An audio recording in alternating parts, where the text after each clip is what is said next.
Hello friends, welcome to the FAQ series, where we are answering all the frequently asked questions about PickMyTrade.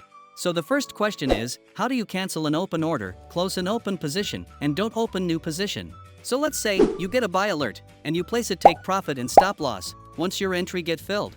Now, you only want to close the open position of buy, and you want to cancel out take profit and stop loss. So for this particular case, what will you do? So you can create a close kind of alert.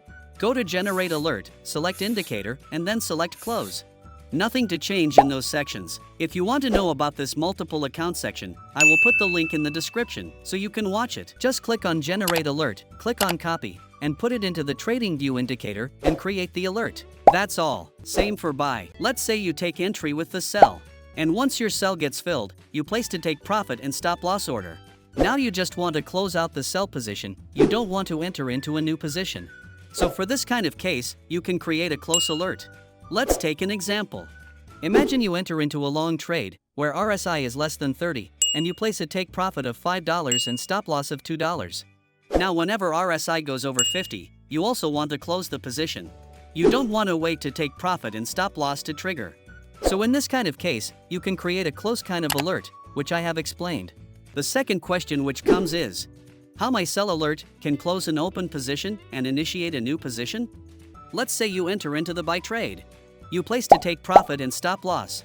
Whenever sell alert comes, you want to close this buy position and want to cancel out take profit and stop loss which you placed earlier. Now what do you have to do? You just have to create buy and sell alerts. Here we have reverse order close true. It means that whenever buy comes, if there is any open position, it is going to be cancelled out and a new position is going to get entered. So in that particular case, you don't need to configure close alert. You just configure buy alert and sell alert. So buy alert will enter into buy trade in open position of long and place a take profit and stop loss. Then sell comes, if your take profit and stop loss not get filled, it still cancel those particular trade, close the position of buy, and enter into the short trade. Later on, buy alert again comes, and your take profit and stop loss did not get filled. Then it will cancel out the open order, close the position, then enter into the buy trade. So in that way, it's going to work.